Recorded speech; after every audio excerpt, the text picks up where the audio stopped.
India's biggest hyper mart value zone hyper mart ప్రముఖ సినీ నటుడు నందమూరి బాలకృష్ణ గారిచే నవంబర్ 28న నాచారంలో గొప్ప ప్రారంభం. 10 ఏళ్ల సమస్యలకు పరిష్కారం దొరకనుందా? విభజన సమస్యలపై రెండు రాష్ట్రాలు మరోసారి చొరవ చూపబోతున్నాయా? తెలంగాణ ఏపీ రాష్ట్రాల సీఎస్ల సమావేశంలో సమస్యలు కొలిక్కొస్తాయా? లేక మరోసారి ఇద్దరు సీఎంలు కలిసి మాట్లాడుకుంటారా?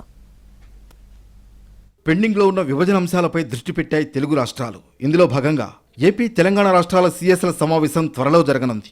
ఈ మీటింగ్లో పెండింగ్ అంశాలపై దృష్టి పెట్టనున్నారు.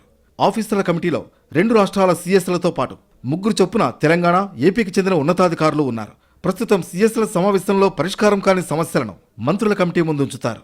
మంత్రుల స్థాయిలోనూ ఏకాభిప్రాయం కుదరని అంశాలపై ఇరు రాష్ట్రాల సీఎంలు చర్చించి పరిష్కార మార్గాలను అన్వేషిస్తారు. రెండు రాష్ట్రాల్లో విద్యాసంస్థల ఏర్పాటు, మౌలిక సదుపాయాల ప్రాజెక్టుల అంశాలు, తెలంగాణలో స్టీల్ ఫ్యాక్టరీ, కోచ్ ఫ్యాక్టరీ ఏర్పాటు, ఏపీలో కడప స్టీల్ ప్లాంట్, నేషనల్ హైవేస్పై తేలాల్సి ఉంది.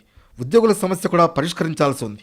ఆంధ్రప్రదేశ్ విభజన చట్టం 9-10 షెడ్యూళ్లలోని సంస్థల అంశాలలోని ఆర్టీసీ, ఎస్ఎఫ్సి అంశాలు పరిష్కారం కావాల్సి ఉంది. షీలాబిడే కమిటీ సిఫార్సుల మేరకు మొత్తం 91 కార్పొరేషన్లుండగా ఆర్టీసీ, ఎస్ఎఫ్సి వంటి 23 కార్పొరేషన్లపై ఇరు రాష్ట్రాల మధ్య భిన్న వాదనలు ఉన్నాయి. విభజన చట్టంలోని హెడ్ క్వార్టర్స్ అనే పదానికి రెండు రాష్ట్రాలు భిన్న వాదనలు వినిపిస్తున్నాయి. ఇక 10వ షెడ్యూల్లో మాత్రం 142 సంస్థలు ఉన్నాయి. సుమారు 30 సంస్థలపై ఇరు రాష్ట్రాల మధ్య భిన్నాభిప్రాయాలు ఉన్నాయి. జూలై 6న తెలుగు రాష్ట్రాల ముఖ్యమంత్రుల భేటీ జరిగింది. విభజన సమస్యలపై చర్చించారు.